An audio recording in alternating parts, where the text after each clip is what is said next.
Wa na'udzu billahi min syururi anfusina wa min sayyiati a'malina. May yahdihillahu fala mudhillalah wa may yudlil fala hadiyalah. Asyhadu la ilaha illallah wahdahu la syarikalah wa asyhadu anna Muhammadan abduhu wa rasuluh. Sallallahu alaihi wa ala alihi wa ashabihi wa man tabi'ahum bi ihsan ila yaumiddin amma ba'd. Alhamdulillah, kita lanjut lagi pelajaran kitab Al-Ghayatu wa Taqrib, matan fikih praktis dalam madhab Al-Imam Syafi'i yang ditulis oleh Al-Qadhi Abu Syuja' Ahmad ibn Husain Al-Asfahani rahimahullah. Pada pertemuan ini, insyaallah pertemuan terakhir dalam kitab ini, karena kita di penghujung pembahasan. Sisa pembahasan terakhir, kemudian kita masuk di perbudakan. Kita baca poin terakhir dari bab sebelumnya, yaitu hukum seputar persaksian, belum masukkan pembahasan hak, seputar hak yang dimiliki oleh orang yang punya hak. Kata beliau, faslun pasal, wal huququ dorban, hak kepemilikan itu ada dua. Hakullahi ta'ala ada namanya hak Allah. Wa hakul adamiyin ada namanya hak Adam. Maksudnya hak keturunan Adam. Hak manusia. Fa amma hukukul adamiyin. Adapun hak anak Adam. Fa'ala thalathati adrubin. Maka dia terbagi tiga. Hak kepemilikannya itu terkait dengan masalah hukum persaksian. Ini sekarang ini hak yang terkait dengan hukum persaksian terhadap kepemilikannya.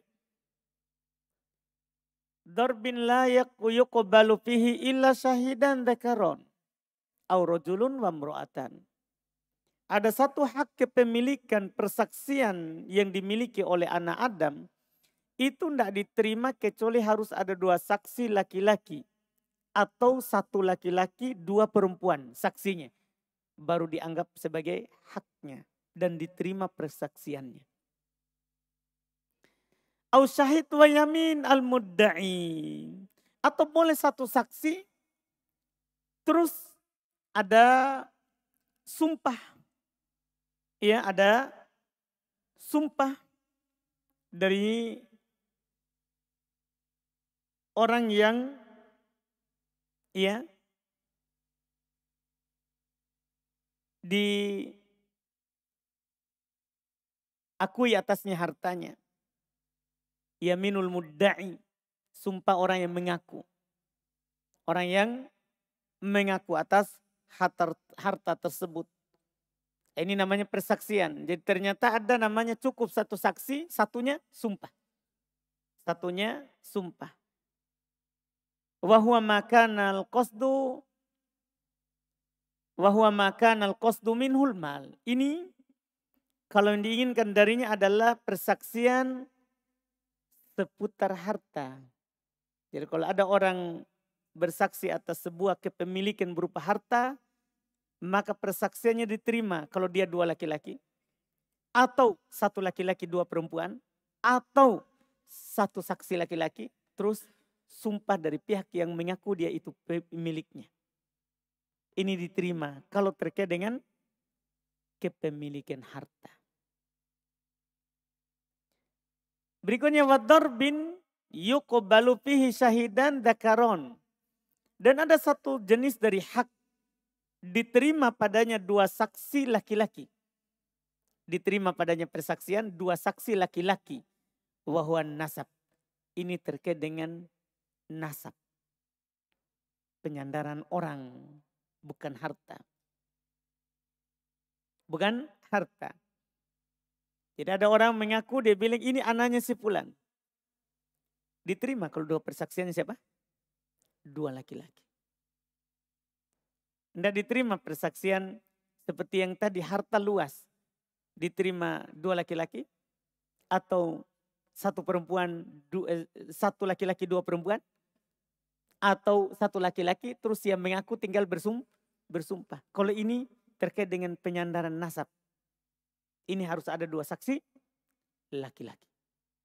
2 saksi laki-laki. Ini jenis kedua. Jenis ketiga, wadarbin la yuqbalu fihi illa arba'an niswah. Ada bentuk hak saksi itu tidak diterima kecuali 4 perempuan. Masalah apa ini? Wa huwa ma la yattali'u alaihi rijal. Dia adalah perkara yang tidak diketahui oleh laki-laki. Yaitu maksudnya ini masalah khusus masalah perempuan. Maka diterima padanya berapa saksi? 4 saksi kalau perempuan. Karena 2 perempuan itu kan senilai dengan 1 laki-laki. Iya kan? Berarti harus 4 supaya genap menjadi baru setara dengan 2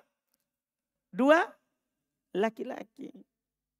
Ini kalau terkait dengan hal-hal yang khusus perempuan. Seperti apa misalnya itu? Mereka sebutkan kalwiladah. Seperti masalah melahirkan. Ada orang bersaksi si fulan telah melahirkan. Ya, dia bersaksi. Misalnya ada si fulan kan berzina. Kan dia dirajam. Tapi kan nanti dirajam kalau dia lagi hamil.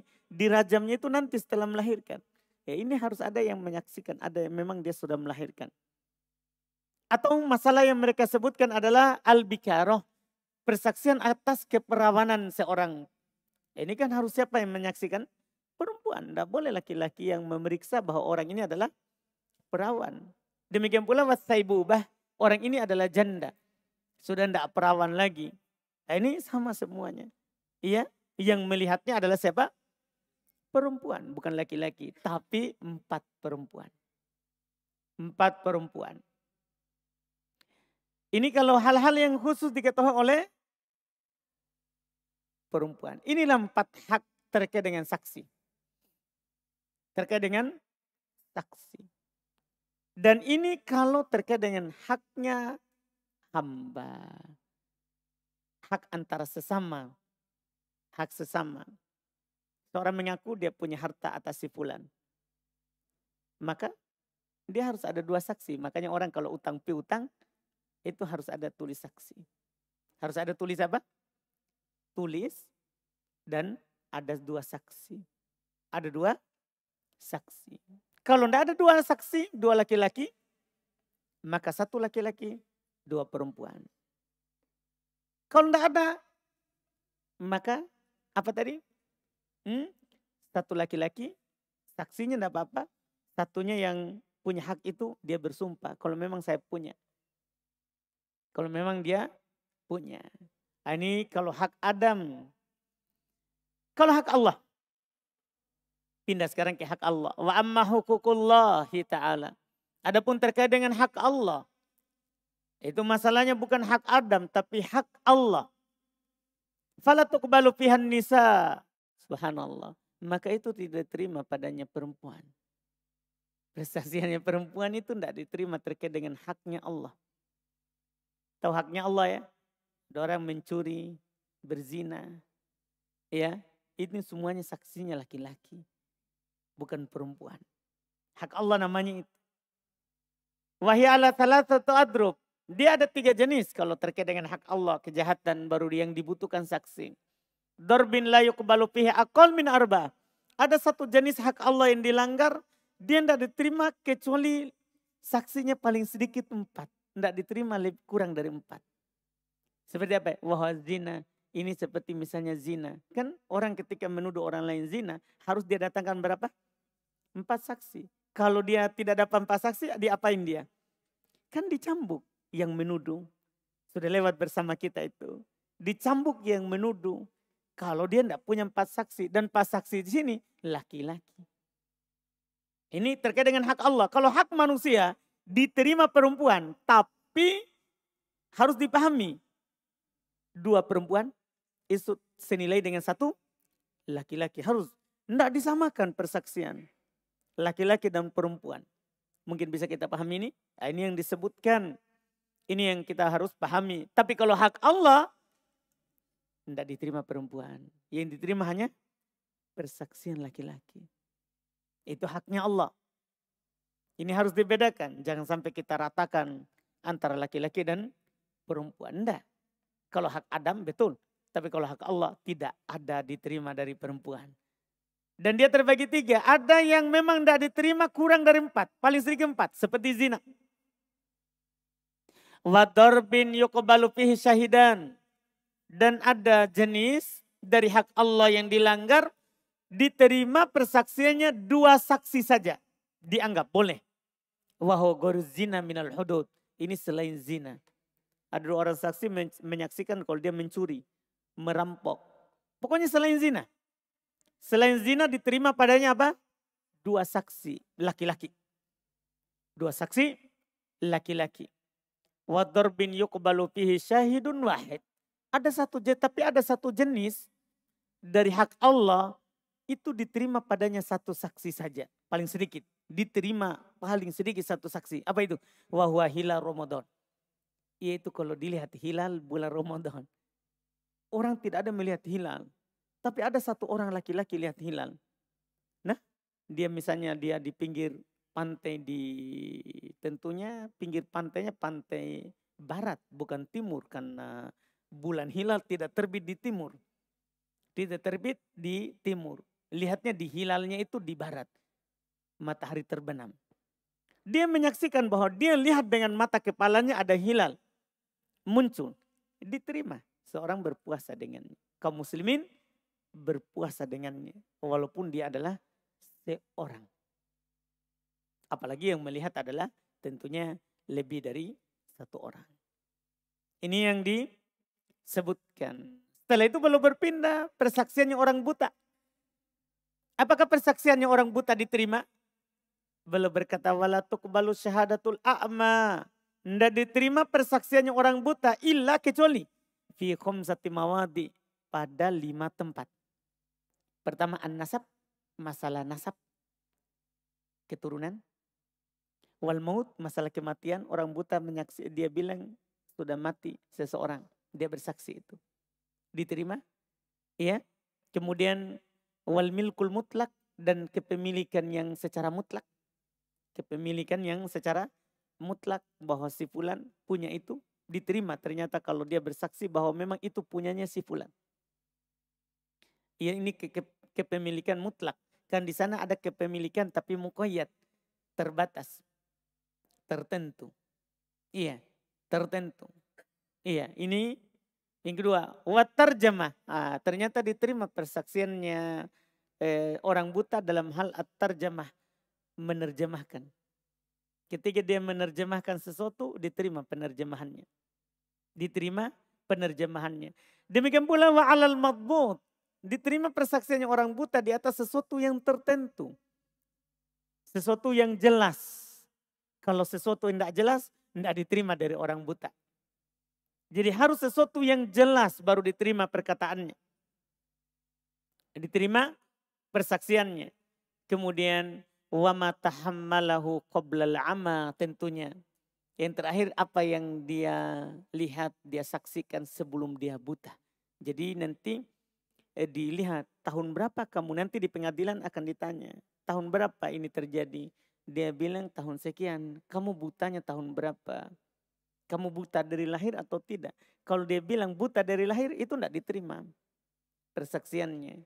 Karena dia tidak lihat. Tapi kalau dia bilang saya buta tahun sekian. Maka dicocokkanlah ini terjadi tahun berapa. Baru mulai dia buta tahun berapa. Ketika dia bersaksi ini dia persaksikan bahwa sebelum dia buta. Yang dia persaksikan diterima. Diterima persaksiannya. Ini menjelaskan bahwa masalah persaksian ini adalah masalah yang bukan hal yang disepelekan. Bukan hal yang disepelekan. Karena ada aturannya di dunia peradilan. Di dunia peradilan. Kemudian wala tajuzu syahadatul jar li nafsihi naf'an. Masya Allah. Tidak boleh.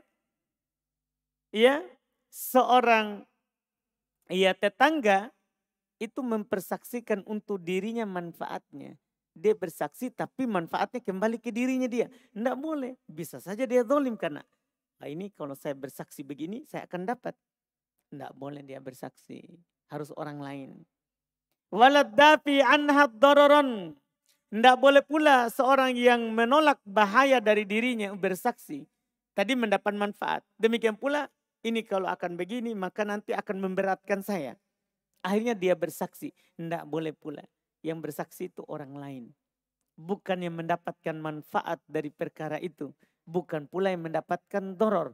Karena adanya manfaat itu biasa ada kecondongan syahwat. Hawa nafsu di situ. Ingin memilikinya akhirnya dia bersaksi. Memberikan manfaat untuk diri. Tidak boleh. Itu tidak diperbolehkan dalam persaksian. Tidak diterima persaksiannya. Ini selesai dalam bab persaksian. Ini selesai dalam bab apa? Persaksian. Kenapa yang terakhir tadi itu tidak diterima persaksiannya? Karena kata para ulama, li wujudit tuhma, nanti akan ada muncul tuduhan. Ya, dia ngomong begitu pasti karena dia juga mendapatkan. Dia dapatkan sesuatu. Ya, ketika ada tuhma, harus kita bebaskan diri kita dari situ. Karena syarat diterimanya juga persaksian, itu tidak ada tuduhan nanti di situ. Tidak ada tuduhan kalau kita ada manfaat atau ada doror di perkara itu. Iya, ini selesai masalah persaksian. Masalah berikutnya terakhir, ini buku kitab terakhir, kitab terkait dengan pembebasan budak. Ini biasa para ulama fikih menutup pembahasan dengan pembebasan budak. Iya. Walaupun di masa kita sekarang ini tentunya tidak ada budak, cuman tidak apa-apa kita ilmui suatu saat. Ya, Bang Dul perang dapat budak, jadi dia bisa tahu perlu yang dibebaskan. Paham kan? Iya, alhamdulillah. Kata beliau wa yasihul itqu min kulli malik jaizit tasarruf. Kata beliau sah pembebasan budak dari setiap pemilik yang memang sudah boleh mengatur hartanya. Karena pemilik harta itu ada dua jenis. Ada yang sudah boleh mengatur hartanya sendiri, ada yang belum boleh. Seperti orang punya harta tapi belum balik. Ini kan belum boleh dia mengatur sendiri. Tapi ketika orang itu sudah berusia balik, dan dia adalah orang yang rasyid, orang normal, bukan orang yang pemborosan. Atau orang yang tidak tahu mengatur harta yang sudah lewat pembahasan bersama kita. Maka tidak boleh. Ini sah ketika orang yang berakal sudah balik juga pintar mengatur hartanya. Membebaskan budak, sah. Bisorihil itki, apakah dengan ucapan yang jelas dia bilang saya bebaskan budak saya. Itu sah. Wal kinayati, atau dia kinayah. Ya, kinayah. Dia kinayakan. Dia bilang kamu pergi saja dari saya. Dia bilang begitu. Itu namanya dia bebaskan. Dia merdekakan. Cuman kalau kinayah sama dengan masalah talak. Ma'an niyah. Harus ada niat. Harus ada apa? Niat. Kalau dia bebaskan dengan ucapan itu dia mau bebaskan budaknya. Dia mau bebaskan budaknya. Kemudian berikutnya wa idza a'taqa ba'dha 'abadin. Jika dia membebaskan sebagian dari budak itu, dia bilang saya bebaskan tanganmu. Saya bebaskan kakimu. Saya bebaskan kepalamu. Atau saya bilang lehermu bebas. Apa hukumnya ini? Ataqa jami'ahu. Maka dia telah dianggap memerdekakan seluruhnya. Makanya kalau dalam lafaz Quran adalah itqu raqabah. Bebaskan leher. Membebaskan leher. Maksudnya itu membebaskan budak. Jadi kalau dia ngomong dia bebaskan sebagian, maka dia bebaskan seluruhnya.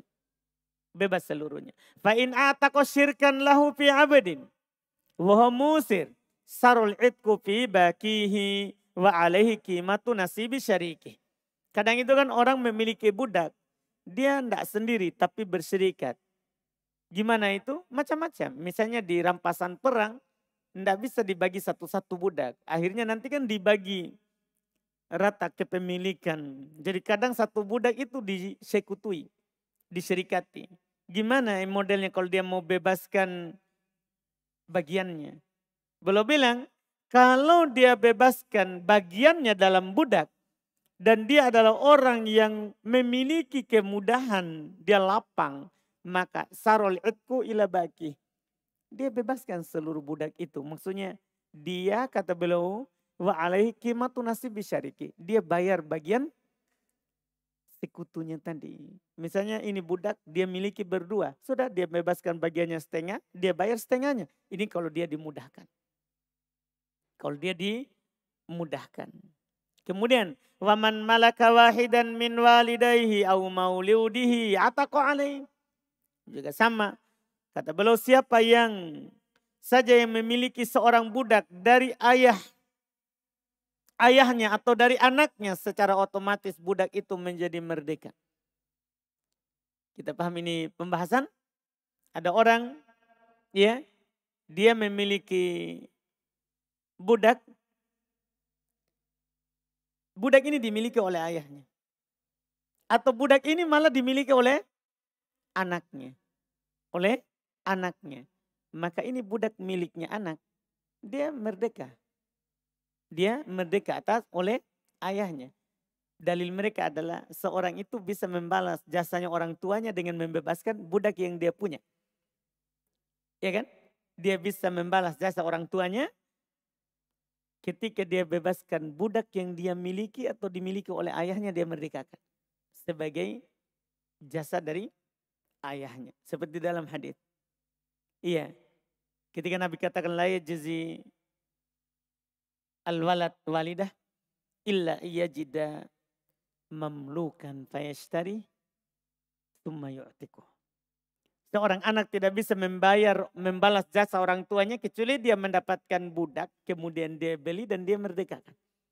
Dia merdekakan. Jadi kalau dia memilih ayah punya budak, ayahnya punya budak, kemudian dia mau merdekakan. Atau dia sendiri punya budak, dia merdekakan. Dia merdekakan untuk membalas jasa orang tuanya. Atas nama orang tuanya. Nah, ini terkait dengan orang yang memiliki budak. Setelah itu budak itu kan ketika kita miliki, maka haknya itu ke kita. Harta warisannya kalau dia meninggal itu milik tuannya.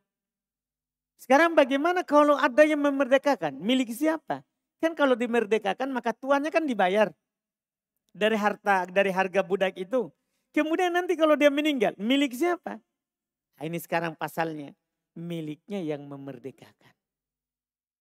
Iya, al-wala'u kata Nabi liman a'taqa, milik hak waris karena orang budak itu sudah putus nasabnya dari orang tua aslinya ketika dia jadi budak. Maka harta warisan budak miliknya adalah yang memerdekakan. Nanti kalau dia meninggal. Dia tidak punya, tapi ini syaratnya kalau dia tidak punya ahli waris. Dia tidak punya istri, tidak punya anak juga. Nanti miliknya siapa? Yang memerdekakan. Makanya kata beliau wal faslun pasal. Wal wala'u min hukukil itki. Wala hak dari pembebasan budak. Hak yang membebaskannya. Wa hukmu ta'sib inda adami. Hukumnya seperti hukum ta'sib ketika tidak ada ahli warisnya. Itu yang perlu ya. Jadi ini budak tidak punya istri, tidak punya anak. Maka hukumnya yang mewarisinya adalah asobah. Yang memerdekakan tadi. Kalau tidak ada juga yang memerdekakan, ya anaknya yang memerdekakan. Kalau tidak ada, ya saudaranya yang memerdekakan. Sama seperti itu. Sama seperti itu. Makanya beliau bilang hukumnya seperti hukum ta'sib. Wa yantakilu minal mu'tik ila dzukuri min asobati. Dan berpindah dari yang memerdekakan ke laki-laki dari asobahnya. Sama tadi. Misalnya ini kan seorang anak. Dia memerdekakan budak. Dia punya anak. Maka berpindah nanti kalau dia meninggal ke anaknya. Tidak punya anak, berpindah ke saudaranya. Kan begitu. Pokoknya berpindah hak warisnya. Berpindah hak warisnya ke asobanya. Wala juzu bai'ul wala wala hibatu. Masya Allah. Ini bedanya dengan budak yang belum dimerdekakan. Kalau budak belum dimerdekakan, boleh dijual. Boleh dihibahkan. Nah, misalnya Bang Dul punya budak. Dia mau jual ke Alkop misalnya. Boleh. Tidak apa-apa. Atau dia tidak jual. Dia mau hibahkan. Ini budak saya Alkop. Saya kasih kamu. Boleh. Tapi itu sebelum dimerdekakan. Tapi kalau kita memerdekakan, kan kita jadi ahli warisnya. Tidak boleh dia jual. Hak warisnya budakku itu nanti kalau mati, saya jual ke kamu. Saya hibahkan ke kamu. Tidak boleh. Tidak boleh menjual hak wala. Hak warisan. Demikian pula hak hibah. Tidak boleh pula menghibahkan. Itu budak yang sudah dimerdekakan. Tidak boleh kita bilang, nanti kan kalau itu budak meninggal, saya kan pernah merdekakan itu. Kan di saya harta warisannya ke saya, maka saya hibahkan ke kamu. Tidak boleh. Tidak bisa, ini hanya budak yang belum terjual. Belum dimerdekakan. Adapun budak yang sudah merdeka, tidak boleh dijual hak walaknya. Tidak boleh. Terus faslun pasal. Waman qala li abdi. Siapa yang berkata kepada budaknya. Ini bentuk dari bentuk pemerdekaan. Siapa yang berkata kepada budaknya. Idza mittu fa anta hur. Jika saya meninggal maka kamu merdeka. Nah, ini bentuk. Ini namanya fahuwa mudabbar. Ini namanya mudabbar. Dia merdeka dengan syarat tuannya meninggal. Ada juga bentuk begitu. Jadi dia tidak mau ini jual budaknya. Dan juga dia tidak mau kalau budak ini merdeka. Dia masih mau budak ini melayaninya. Mungkin dia lihat keahliannya yang bagus. Dia sudah biasa dengan seorang budak ini. Keluarganya juga sudah biasa. Dia pengen merdekakan. Dia tidak mau jual. Dia memang mau merdekakan. Maka boleh digantung dengan kematian tuannya. Dia bilang, kalau saya meninggal, kamu merdeka. Dia kasih tahu juga keluarganya, ini kalau saya meninggal, ini merdeka. Boleh. Ini namanya mudabbar. Ini namanya mudabbar. Tapi ya'tiku ba'da wafatihi. Tapi dia merdeka setelah meninggalnya. Cuman para ulama mempersyaratkan min thuluthih. Kalau itu adalah dari sepertiga hartanya. Dia punya harta banyak. Terus budak ini nilainya sepertiga dari harta yang dia punya. Kenapa itu syarat? Karena seorang tidak boleh bersedekah dari hartanya setelah dia meninggal. Digantung setelah meninggal lebih dari sepertiga. Kalau mau lebih dari sepertiga ya waktu hidup. Kalau kita saat hidup mau sedekahkan seluruh harta. Saat hidup masih sehat walafiat. Boleh. Atau mau sedekahkan 2/3 harta. Boleh. Atau mensedekahkan setengah harta. Boleh. Tapi saat kita kuat, sehat. Adapun digantung dengan kematian. Kita sakit. Langsung kita bilang, saya sedekahkan setengah hartaku. Tidak boleh. Tidak boleh. Walaupun kita takut nanti anak-anak tidak akan sedekahkan. Tidak boleh. Karena ada sahabat. Kan sahabat, anaknya sahabat juga. Pasti dia tidak jahat tentunya kan. Iya. Pasti dia akan jalankan perkataan bapaknya. Jadi kata Nabi, dia katakan kepada Nabi, saya mau sedekahkan seluruh hartaku. Tidak boleh. Kata Nabi, tidak boleh. Setengah, tidak boleh. Sepertiga. Itu sepertiga sudah banyak. Dan Nabi katakan kamu meninggalkan anakmu. Ini dia katakan saat sakit. Dia waktu itu Nabi jenguk, dia sakit. Dia bilang, ya Rasulullah saya punya banyak harta. Terus saya hanya punya 1 orang anak perempuan. Boleh nggak saya sedekahkan semua hartaku? Tidak boleh. Kata Nabi. Dia bilang lagi, kalau setengah, tidak boleh. Setengah. Sepertiga, baru Nabi bilang as-sulus. Sepertiga, as-sulus kasir. Sepertiga itu sudah banyak. Dan Nabi jelaskan kamu tinggalkan anak warismu dalam keadaan kaya itu lebih baik. Daripada kamu tinggalkan dalam keadaan dia meminta-minta.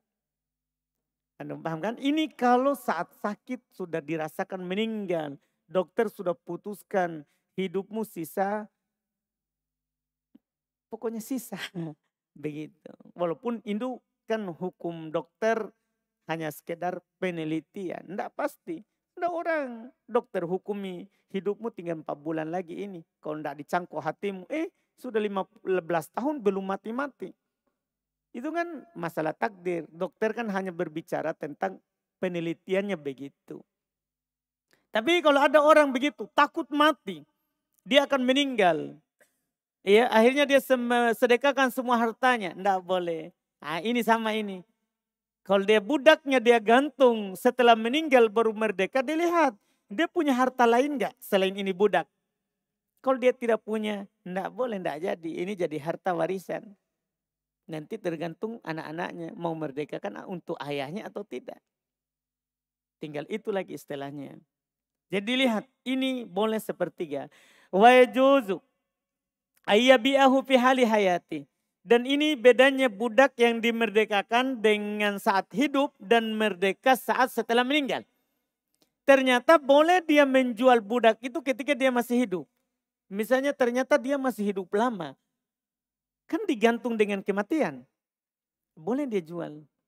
Karena dia tidak meninggal-meninggal. Iya, boleh dia jual. Waya betulu tadbiruhu dan batal tadbirnya. Tadi tadbirnya meninggal merdeka setelah meninggal. Tidak boleh nanti ini budak, tuanku dulu sudah meninggal, saya merdeka. Tidak boleh, kamu sudah dijual oleh tuanmu tadi, batal. Batal tadbirnya. Wa hukmul mudabbar fi hayati sayyid ka hukmi abdihil fa'alkin. Hukum budak yang mudabbar selama tuannya masih hidup. Selama tuannya masih hidup, maka seperti hukum budak secara umum. Artinya bisa dijual, bisa dihibahkan, bisa disedekahkan, boleh. Saat tuannya masih hidup. Karena berlaku merdekanya kapan? Saat tuannya meninggal. Ini yang disebutkan. Kemudian, faslun pasal wal kitabah. Ini jenis perbudakan juga. Cara dia memerdekakan. Alkitabah itu seorang budak. Dia meminta kepada tuannya untuk menebus dirinya dengan cara dia bekerja di tempat lain dan dia bayar dirinya ke tuannya. Berarti ini kan nanti tidak masuk dalam hakmu al-wala. Kan dia merdekakan dirinya. Jadi dia orangnya kuat bekerja. Akhirnya dia akad dengan tuannya. Berapa baru bisa saya merdeka?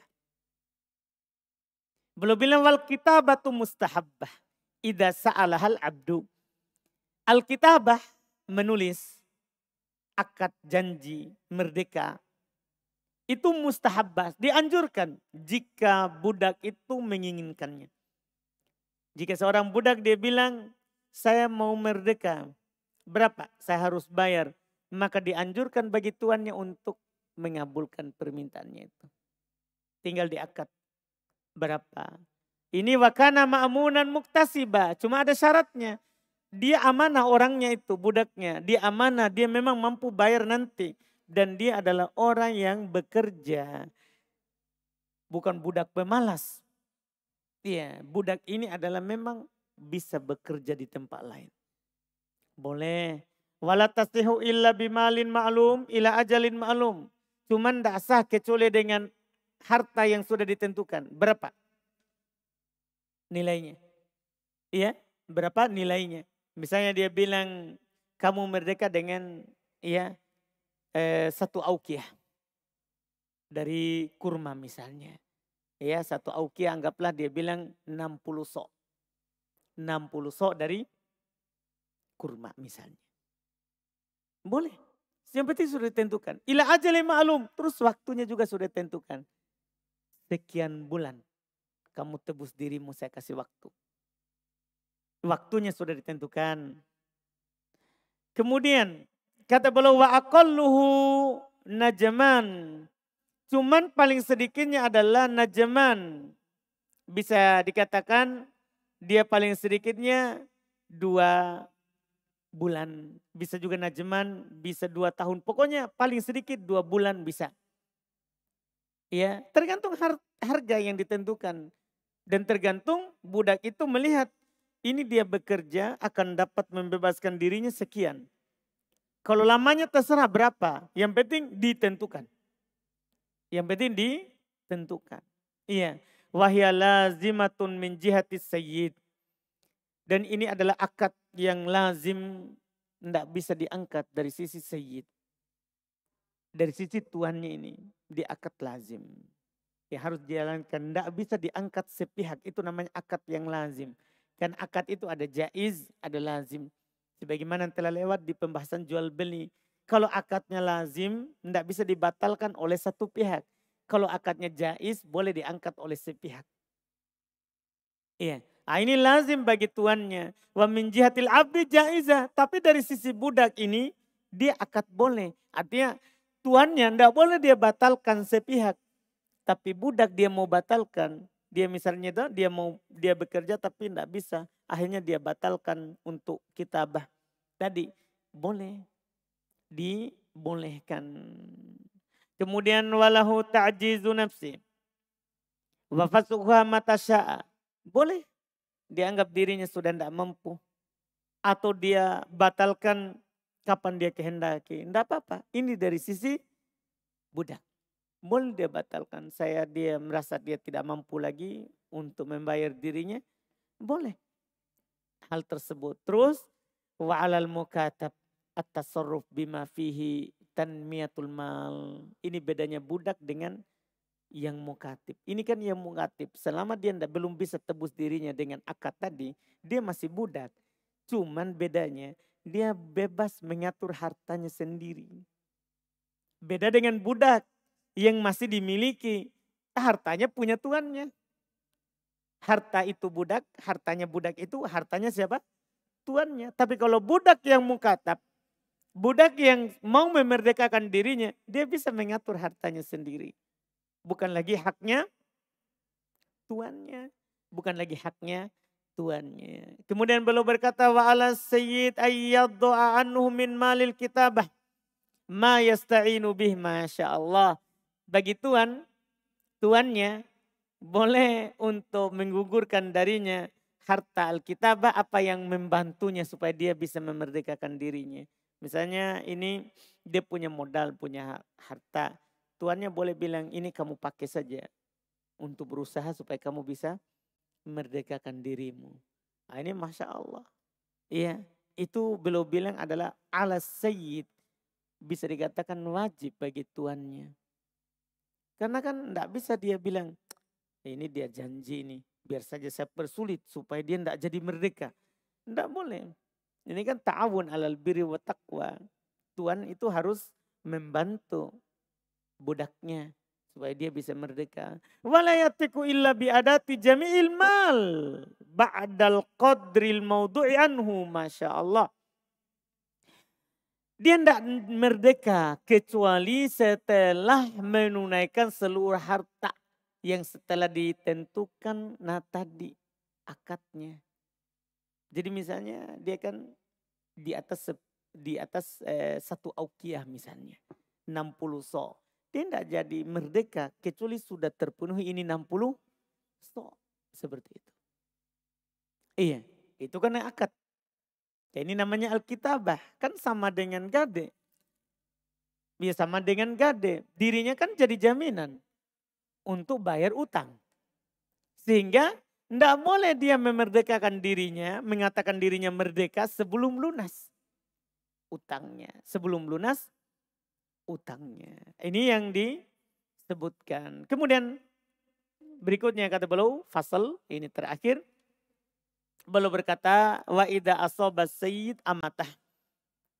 Ini masalah jika seorang tuan itu menggauli budak perempuannya. Ini ada hukumnya tertentu. Wa idza asaba sayyidu amatah. Jika seorang tuan menggauli budak perempuannya. Fawadu'at minhu. Sehingga dia melahirkan anaknya. Ma yatabayyanu fihi syai'un min khalqi Adam.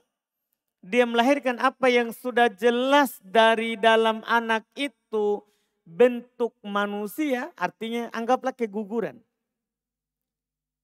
Anggaplah keguguran. Kalau lahir manusia sudah, itu jadi ibunya anaknya. Kan begitu. Sekarang yang penting paling sedikitnya lahir adalah sudah ada wujud manusia.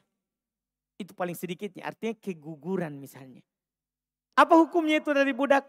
Haruma alaihi bai'uha, Masya Allah. Haram bagi tuannya untuk menjual itu. Ke ibunya anaknya masa dia mau jual. Haram baginya untuk menjualnya. Warohanuha, haram baginya untuk menggadekannya. Karena budak itu dari sisi kepemilikan dia seperti harta. Bisa digadekan. Itu bedanya. Jadi haram baginya untuk dia gadekan. Wahibatuh, haram baginya untuk menghibahkannya. Wajazalahu tasarrufiha bil istikdam wal wata'. Dia hanya boleh menggunakannya terkait dengan pelayanan untuk dirinya atau untuk menggaulinya. Itu hanya bisa begitu. Terus nanti gimana kalau ndak boleh dijual? Nah ini istilahnya wa idamata sayyid ataqat. Kalau tuannya itu tadi yang menggaulinya, yang punya anak darinya meninggal, dia merdeka. Dia merdeka. Ini mirip mudabbar. Mirip mudabbar kan, bedanya mudabbar tuannya ngomong. Kalau saya meninggal kamu merdeka. Kalau ini dia enggak ngomong-ngomong. Budak ini ya dia sayangi, dia gauli, tapi dia kan enggak nikahin, enggak merdekakan. Maka ketika dia meninggal, maka budaknya itu merdeka. Dimerdekakan dari mana? Min ra'si malih qoblad daini wal wasoya. Dimerdekakan dari pokok hartanya sebelum utang bahkan sebelum wasiatnya. Jadi kalau ada budak yang dia datangi, dia duluan merdeka. Sebelum dia bilang, jangan sampai nanti dicari dulu berapa utangnya. Enggak jadi merdeka karena bapak ada utang. Enggak boleh. Itu sebelum utang, sebelum wasiat. Dia memang langsung merdeka. Ibunya anaknya.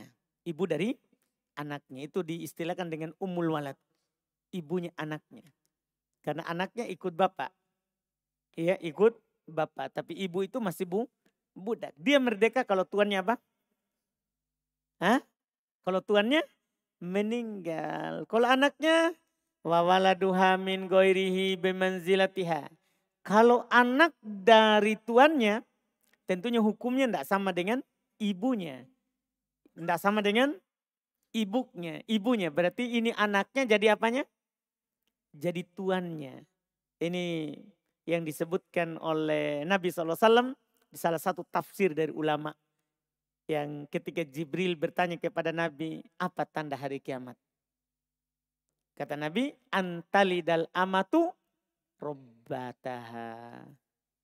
Seorang budak melahirkan tuannya. Kata para ulama nanti di akhir zaman, banyak budak. Banyak budak. Dan dia didatangi oleh tuannya, dia melahirkan kan anak merdeka. Jadi anak ini adalah, ibu ini adalah budaknya itu anak kan selama bapak hidup. Adapun kalau bapaknya meninggal, baru apa? Merdeka. Baru merdeka. Kita paham kan? Ini salah satu tafsir dari hadis. Dari hadis. Terus bagaimana kalau dia punya anak tapi dari orang lain? Misalnya dia anak dari budak juga sebelumnya. Iya, anak bawaan. Dia di sini dibeli oleh tuan ini, dia budak ini punya anak. Gimana ini? Ini wawaladuha min ghairiha bimanzilatiha. Adapun anak dari selain tuan ini sama dengan ibunya ini, yaitu masuk dalam golongan apa? Budak juga. Jadi masih budak, tapi anak dari tuannya merdeka. Ibu juga itu adalah merdeka. Nanti kalau tuannya apa? Meninggal, tapi anaknya masih budak. Itu diwariskan. Itu adalah diwariskan kepada anaknya setelahnya. Waman asoba amata goirihi fi nikahin. Ini masalah lain. Siapa yang mendatangi budak dari selainnya tapi karena pernikahan. Kan boleh menikahi budak. Boleh. Ada seorang tidak bisa kan uang panai, mahar, uang panai ya. Seakan-akan ini orang yang menjadi budak adalah Makassar. Iya. Uang panai itu kan kalau orangnya tidak merdeka, bukan budak, kan mahal. Sementara kalau dia budak, uang panainya murah. Kan orang kalau sudah memang takut dirinya jatuh dalam zina, boleh dia menikah dengan budak. Tidak apa-apa, istrinya budak. Tidak apa-apa. Karena budak beriman lebih baik. Budak itu lebih baik daripada musyrikah. Daripada perempuan pelaku syirik. Boleh sekarang. Kalau dia menikahi seorang budak. Dengan pernikahan yang sah. Fawaladuhu minha mamlukun li sayyidiha. Nah, ini harus diperhatikan. Anaknya itu milik tuannya. Bukan milik bapaknya. Bukan miliknya ini orang. Nah, itu yang masalah. Berarti nanti anaknya tetap apa? Budak juga. Inilah tadi judul sebelum tadi. Anaknya dari orang lain. Nah, itu tetap budak. Tetap budak. Karena ini budak ketika dia nikahi masih milik itu tuannya. Kecuali dia bilang, dia katakan, saya mau menikahi ini budak. Maharnya adalah dia merdeka. Maharnya adalah apa? Dia merdeka. Maksudnya dia bilang sama ini budak perempuan, kamu mau menikah dengan saya? Dia bilang, iya. Apa maharnya? Maharnya adalah saya dimerdekakan dari tuanku itu. Akhirnya di sini dia sepakat. Dia sudah jatuh hati sekali misalnya Bang Dul sama budak itu. Iya dibiar, enggak apa-apa, sepakat. Maharmu adalah saya merdekakan. Saya merdekakan. Boleh. Nah, ini kan jadinya bukan jadi budak. Tapi jadi siapa? Merdeka. Tapi kalau dia enggak merdekakan, dia cuma nikahi, dia enggak merdekakan. Akhirnya punya anak dari situ. Anaknya juga masih budak. Untuk tuannya tadi. Yang memiliki budak itu. Mungkin bisa dipahami ini hukumnya. Wa in asobah bisubah. Ini yang disebut dengan hayalan ahli fikih. Ini disebut sebagai hayalan ahli fikih. Kalau dia menggaulinya tapi bisubah. Tapi karena subhat. Malam-malam dia datangi, dia kira istrinya. Ternyata itu budaknya orang. Ini namanya hayalan ahli fikih. Iya. Bisanya itu ndak ngomong-ngomong. Bukankah istrimu? Tapi kan hayalan. Siapa tahu terjadi betul Bang Dul. Kita ndak tahu. Mana kita tahu. Apa yang terjadi malam-malam gelap gulita. Terus syahwat sudah di atas kepala. Itu kan gelap mata seorang. Iya. Wa in asobah bisubah. Dia datang itu budak karena subhat. Dia tidak sadar itu orang lain. Dia kira istrinya. Fawaladuhu minha hur. Masya Allah. Ternyata anaknya beda dengan tadi. Anaknya merdeka. Karena kan dia kira istrinya. Wa alaihi qimatuhu li sayyidiha. Dan wajib baginya membayar harganya dari tuannya. Siapa suruh? Datang-datangi budaknya orang. Iya kan? Jadi anaknya adalah merdeka. Dia harus bayar ke tuannya. Dia harus bayar ke tuannya. Karena dia datangi punyanya orang. Dia kan punyanya tuannya. Punyanya orang dia datangi. Wajib dia bayar. Nah, ini masalah juga ini. Kalau subhat begini. Terus. Fa'in malakal amata ba'da dhalik. Lam tasir ummu waladin lahu bilwat'i. Ternyata setelah itu budak itu jadi miliknya setelahnya. Jadi tadi dia sudah datangi bisubhah. Akhirnya budak itu dia dihibahkan kepadanya oleh tuannya tadi. Akhirnya kan dia miliki. Apakah ini menjadi ibu dari anaknya? Sehingga nanti kalau dia meninggal ini ibu jadi merdeka? Enggak. Karena didatangi sebelum dikasih. Dipahami mungkin? Wah, dia datangi sebelum dikasih. Enggak jadi umul walad baginya dengan dia mendatangi tadi. Bin nikah bahkan juga dalam pernikahan. Dipahami enggak? Akhirnya kan sama. Dia nikahi seorang budak, lamar seorang budak. Akhirnya budak ini tuannya tadi kasih dia, kamu ambil saja itu budak. Masih budak, dia enggak merdekakan. Dia bilang, saya kasih saja kamu itu budak. Maka itu juga enggak jadi ummul walad. Enggak jadi ibunya anak-anak. Tetap sebagai budak. Tetap sebagai budak. Anak yang sebelumnya enggak. Wasarat ummu waladin lahu bilwat'i bisyubha. Tapi yang masalahnya dia jadi ibu anak-anak untuknya dengan dia datangi dengan syubhat tadi juga. Kan anaknya kan jadi merdeka. Itu berarti ketika anak merdeka namanya apa? Ummul walad, ibunya anak. Paham kan? Misalnya dia dalam kasus tadi, dia datangi dalam subhat, gelap gulita, akhirnya hamil melahirkan. Nah, melahirkan. Kan anaknya jadi apa tadi? Jadi merdeka. Kemudian ternyata orang itu kasih dia. Itu budak. Itu katanya masih tetap ummul walad. Kalau subhat. Adapun karena pernikahan tidak. Ternyata itu dikecualikan tidak sama. Beda tadi. Lam tasir ummu waladin lahu bilwati fin nikah. Dengan mendatangi dalam nikah. Kalau dia akad nikah. Setelah itu dikasih. Tidak jadi ummul walad. Tapi kalau dia datang dengan subhat, dia datangi itu dengan subhat bukan dengan akad nikah, jadi ummul walad. Karena anaknya merdeka. Kan dia tadi sudah bayar. Nilainya di mana? Nilainya di mana? Di tuannya. Tamat. Alhamdulillah. Masya Allah. Barusan kita selesaikan fikih. Sampai perbudakan. Biasanya orang kitab Toharos sudah. Ya kalau bukan murid yang mundur, ustadznya mundur. Alhamdulillah. Ini kita selesai. Ini buku kitab pertama, kitab panjang yang selesai. Karena ini panjang, bertahun. Ya mulai dari bawah, kita taklim alhamdulillah. Mulai dari belum jadi masjid. Kita taklim lah. Sudah berdiri di atas begini. Alhamdulillah. Sampai sekarang ini tamat. Alhamdulillah Masya Allah. Kita syukuri alhamdulillah. Nikmat itu tamat buku. Alhamdulillah apalagi sampai perbudakan. Selalu kita kalau kaji buku, kalau kajian di luar, kalau santri bisa sampai budak. Tapi kalau untuk kajian luar jarang sampai budak. Alhamdulillah kita bisa sampai budak. Akhirnya kita tahu hukum seputar perbudakan. Alhamdulillah. Kita adzan dulu baru kita lihat pertanyaan.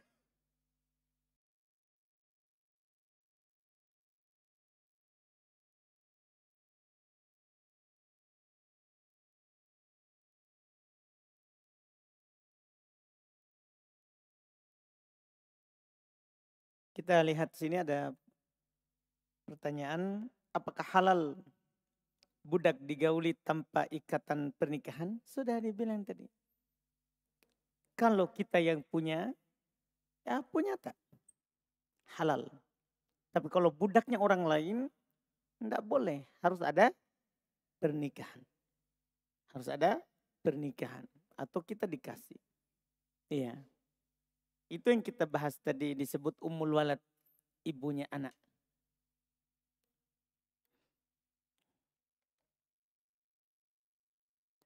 Bagaimana hukumnya ketika sementara sholat anak ingin menegur anak-anak untuk mereka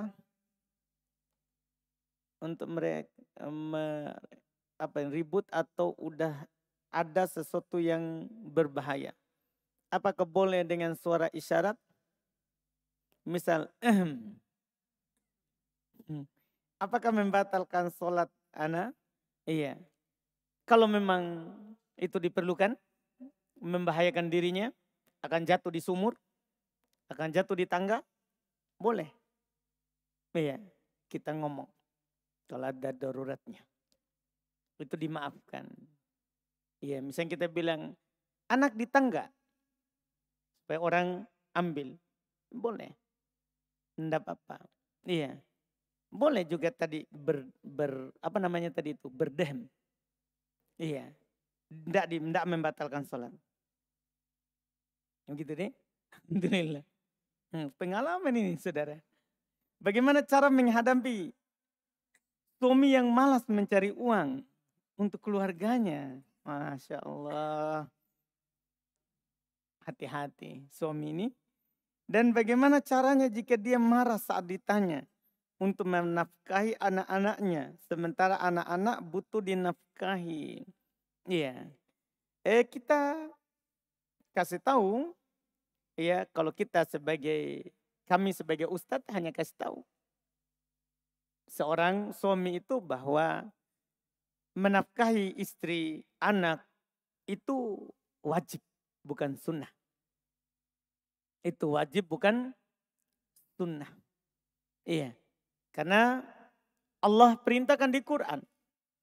Demikian pula Nabi SAW perintahkan di hadits. Perintahkan di hadits. Supaya seorang itu menafkahi istrinya, menafkahi anaknya. Ketika dia telantarkan anak atau istrinya, maka dia berdosa. Karena tidak menjalankan kewajiban. Bahkan Nabi sebutkan secara khusus, kafa bil mar'i itsman ayyudhi'a man yakutu.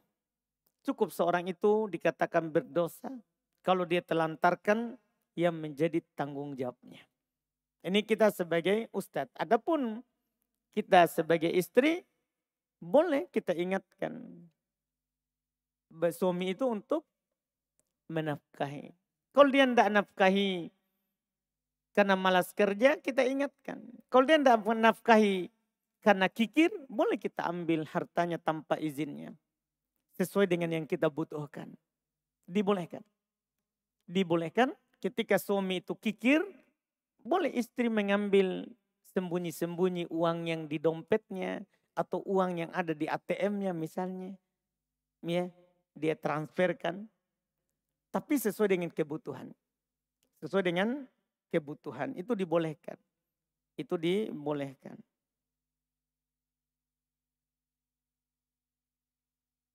Tentang tafsir hadis tadi terhadap tanda-tanda kiamat. Bagaimana dengan seorang anak? Misal Ustadz, dia itu seperti tuan jika di rumah. Ibunya yang biasanya dia susahkan. Seperti pakaian dari anak itu semuanya dicucikan oleh ibunya. Apakah ini termasuk juga tanda kiamat? Itu salah satu tafsirnya.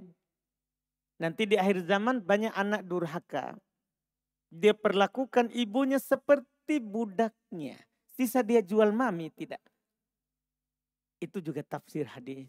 Jadi tafsirnya begitu. Itulah saya bilang tadi kan itu tafsirnya. Salah satu tafsirnya adalah nanti di akhir zaman banyak perbudakan. Karena banyak nanti peperangan di akhir zaman. Iya, orang Muslim perang dengan Yahudi. Perang dengan orang Yahudi. Banyak peperangan. Sehingga melahirkan banyak budak. Nah, itu yang disebutkan. Saya bilang kan itu salah satu tafsirnya.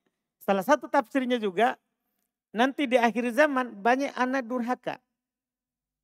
Dia perlakukan ibunya itu seperti budak. Itulah dibilang antalidal amatu rabbataha. Seorang budak melahirkan anaknya, tuannya. Melahirkan tuannya. Yaitu dia perlakukan ibunya itu bagikan budak. Bukan ibunya yang melahirkan. Itu salah satu tafsirnya. Di hari kiamat akan datang seperti itu. Kita dianjurkan untuk banyak mohon ampun. Maka yang mana lebih afdol antara kalimat astaghfirullah atau Allahumma gfirli untuk doa memohon ampun. Sama saja. Yang penting memohon ampun sama. Bisa Allahumma gfirli. Bisa juga kita bilang astaghfirullah. Bisa juga tuba alayya. Innaka antat tawwabur rahim. Boleh juga. Dengan ucapan semuanya datang dari Nabi SAW. Lafaz-lafaz minta ampun.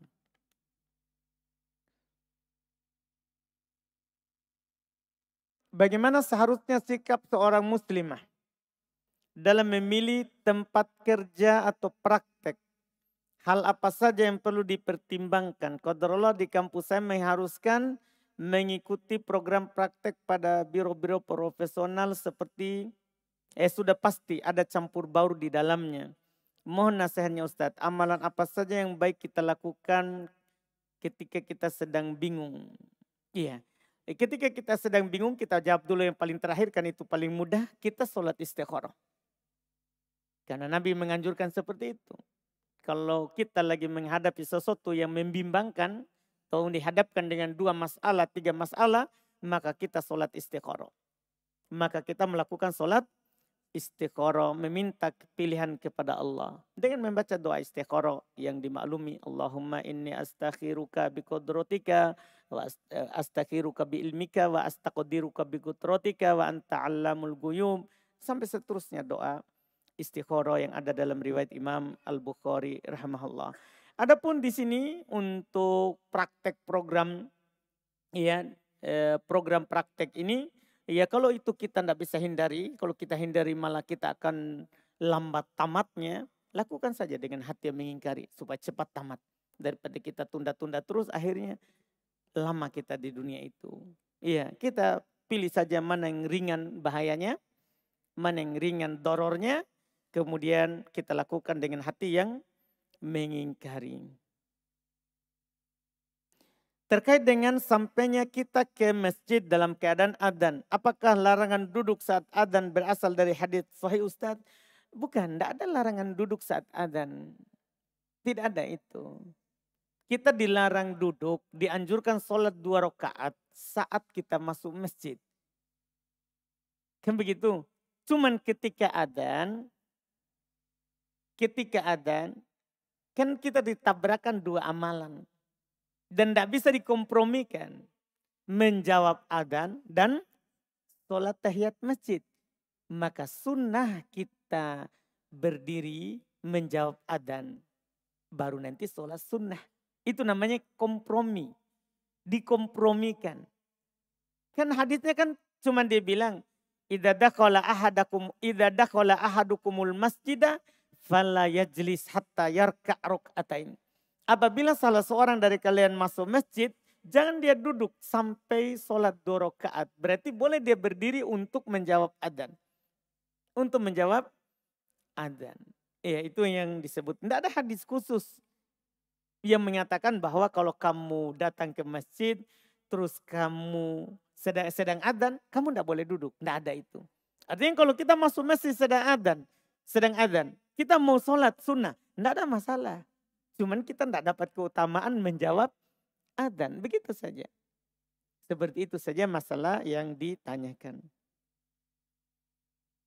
Dan terkait larangan sholat. Kadang kalau anak tiba di masjid sekitar pukul 6 sore. Apa larangan tentang sholat sunnah pada waktu matahari hendak terbenam berasal dari hadits yang sahih Ustaz? Sahih. Cuman itu juga masalah. Jadi hadits yang melarang kita sholat setelah asar, saat matahari terbenam, setelah sholat subuh, saat matahari terbit, dan juga saat matahari di tengah langit, itu bayangan tidak ada, itu kan 5 waktu sholat terlarang. Itu 5 waktu sholat terlarang. Setelah asar, terus saat matahari terbenam. Setelah subuh, saat matahari terbit. Kemudian saat matahari di tengah langit. Iya, sebelum masuk waktu zuhur. Itu 5 waktu terlarang untuk sholat. Cuman para ulama mengkecualikan sholat yang memiliki sebab. Kalau sholatnya dawatul asbab, sholatnya memiliki sebab, tidak dilarang waktu walaupun itu waktu terlarang. Sholat memiliki sebab itu maksudnya adalah misalnya kita wudhu, ya kita sholat sunnah, sebabnya wudhu. Kita sholat tahiyat masjid, ya karena masuk masjid, walaupun waktu terlarang. Itu dibolehkan. Itu dibolehkan. Jadi yang tidak boleh ini adalah sholat mutlak yang tidak memiliki sebab. Yang tidak memiliki sebab. Itu yang dilarang.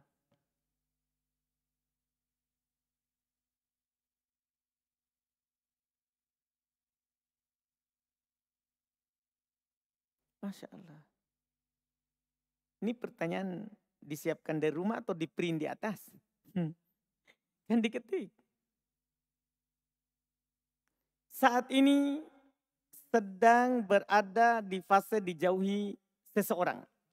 Akibat menyampaikan sebuah kebenaran atau fakta. Kalau mau mengingat kejadian tersebut, sebenarnya sayalah yang jadi korban Ustadz. Padahal apa yang saya sampaikan kemarin sudah berdasarkan data. Dan insya Allah dia bilang konkret. Dan dalam penyampaiannya juga sudah cukup sopan. Tapinya ini masalah ini. Yang buat heran beliau tiba-tiba menjaga jarak dengan saya. Apa Ustadz, bagaimana hukum? Oh baik. Kalau untuk yang pertama itu enggak masalah sebenarnya orang kalau kita sampaikan yang sebenarnya kemudian orang menjauhi kita enggak ada masalah. Berarti yang masalah orang itu. Kita tetap bersangka baik sama teman tak itu orang itu enggak ada masalah. Karena kalau kita menyampaikan sebuah kebenaran maka hanya memang selalu ada dua. Ada yang suka dan ada yang tidak suka. Iya, jangankan kita, Nabi saja juga seperti itu. Iya, ketika belum menyampaikan kebenaran, ada yang menerima dan ada juga yang menolak. Ada yang berkata beliau adalah orang gila, ada yang berkata beliau adalah tukang sihir, ada yang beliau dikatakan kepada ini adalah dongeng-dongeng orang terdahulu yang dia sampaikan. Itu hal yang biasa. Jadi ketika yang penting yang kita sampaikan benar, maka tidak perlu kita takut celaannya orang-orang yang mencela. Tidak ada masalah. Kalau kita pikirkan semua itu, kita tidak bisa sampaikan yang benar. Tidak bisa. Jadi biar saja, tidak ada masalah. Yang penting kita jujur. Yang penting kita jujur. Kemudian berikutnya apa Ustadz? Bagaimana hukum memilih untuk berhenti berdakwah dekat dengan orang yang seperti itu Ustadz? Karena saya sudah mencoba untuk menyambung silaturahim, namun dicuekin Ustadz. Dan pernah satu kejadian saya senyum tiba-tiba beliau buang muka. Jadi secara tidak langsung beliau ini seperti menyampaikan isyarat bahwa hubungan pertemanan kita cukup sampai di sini. Enggak usah itu. Iya, nah, biar dia buang muka, enggak usah kita buang muka tak. Biar saja dia buang mukanya. Dia mau juga buang kemana? Pasti mukanya enggak jauh dari dirinya. Iya kan, biar saja orang berbuat buang muka. Yang penting kita jangan buang muka. Ya kalau dia lewat senyum saja. Kalau kita berjumpa salam saja. Assalamualaikum. Kan kita tetap menjadi orang terbaik. Jika Nabi katakan seperti itu. Kalau ada orang saling tidak cocok, yang terbaik adalah yang duluan salam. Yang duluan salam. Dan bilang begitu saja terus. Ya, tidak ada masalah. Dan tidak usah itu dijadikan sebagai alasan untuk berhenti berdakwah. Ya, karena itu tadi sudah saya katakan di awal. Ya, memang kita tidaklah dianggap sebagai orang tentunya yang jujur dalam dakwah kecuali setelah bersabar.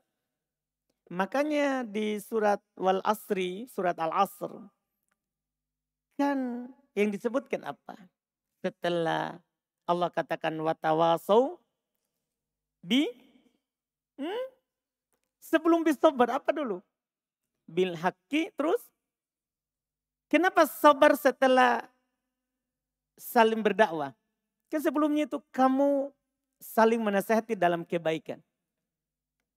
Iya kan? Itu namanya berdakwah. Syekh Muhammad bin Abdul Wahab menyatakan dalil itu adalah untuk berdakwah. Setelah itu kamu saling menasihati untuk bersabar. Kenapa sabar setelah berdakwah? Faedahnya begitu. Kalau orang berdakwah itu dituntut bersabar. Paham kan? Artinya ini isyarat dari jauh.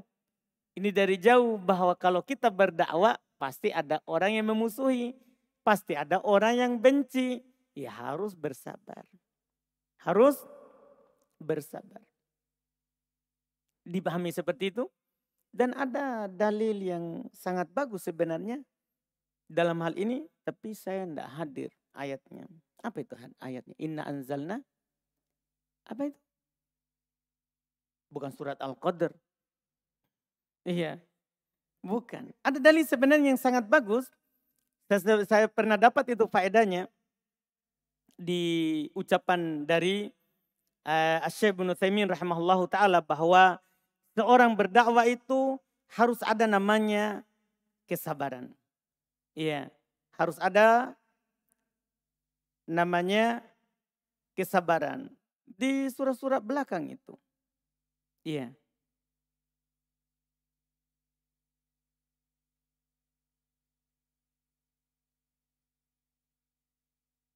Nah, surah Al-Insan. Bahkan surah Al-Insan. Jadi Allah katakan inna nahnu nazzalna 'alaikal Qur'ana tanzila. Sungguh kami menurunkan kepada kamu Al-Qur'an dengan sebenarnya. Seharusnya kan dikatakan setelahnya hal yang lain. Iya, berbahagialah dengannya. Tapi setelahnya dikatakan, fasbir li hukmi rabbik. Sabar terhadap hukum Rabbmu. Kami turunkan kepada kamu Quran. Ada perintah, ada larangan. Setelah itu dibilang, sabar terhadap hukum Rabbmu. Kata para ulama, ini menunjukkan bahwa dalam mengamalkan syariat, dalam menyampaikan syariat, itu akan ada cobaan. Maka sabarlah terhadap hukum Rabbmu itu. Ya, kemudian Allah katakan, wala tuti' minhum athiman au kafura. Jangan kamu ikuti orang-orang yang berdosa dan orang-orang kafir di antara mereka. Kalau mereka melakukan pelanggaran, jangan kamu ikuti juga. Kamu tetap di atas hukum Allah itu. Nah, ini ayat yang disebutkan sebagai seorang yang mengajak orang kepada kebenaran. Mau orang suka atau tidak, mau rame atau tidak. Kita ini mau menyampaikan yang benar. Kalau satu orang yang duduk, siapa tahu banyak jin. Itu, ini yang dikosong-kosong kenapa kosong? Bisa saja ini lagi ada jin. Karena ini saudara-saudaranya tidak mau maju. Nah, itu kan begitu. Jadi karena ketika kita bermajelis, jin juga ikut belajar. Jin juga ikut belajar. Jadi kalau tidak ada orang, jin. Jadi tidak apa-apa kita berceramah di sawah sebelah. Ada jin. Tidak masalah. Jadi kita ceramai jin. Wahai saudaraku. Iya, tidak masalah. Jadi kalau tidak ada orang, ikhlas saja. Iya, karena jin juga itu mendengarkan nasihat. Dia kembali ke kaumnya, datang jin Kendari, ke Makassar. Alhamdulillah. Iya. Dipahami kan? Itu ikhlas saja. Ikhlas saja. Kemudian berikutnya, Masya Allah ini sudah lewat ya. Kita terakhir masih banyak ini. Dan apakah boleh dalam menyikapi hal ini, yaitu memilih jalur bersabar. Itulah yang sudah kita bilang tadi. Kita pilih jalur bersabar saja. Ya, kita pilih jalur bersabar. Alhamdulillah masih banyak pertanyaan, tapi tadi memang kita berhentinya lama. Karena target kita tamat malam hari ini insya Allah. Alhamdulillah. Kita bersyukur karena telah tamat.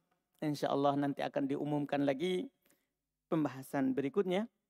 Fikih juga. Tapi kita nanti memilih fikih yang tentunya lebih luas lagi. Terus mulai dari awal lagi. Mulai dari kitab Toharo lagi. Iya. Insya Allah ta'ala nanti tinggal tunggu saja apa nanti buku berikutnya yang dipilihkan oleh pihak masjid. Kita ikut saja insya Allah. Apa yang diumumkan itu yang kita akan ya laksanakan ke depannya. Kita tutup. Subhanakallahumma hamdik asyhadu an la ilaha illa anta astaghfiruka wa atubu ilaik. Assalamualaikum warahmatullahi wabarakatuh.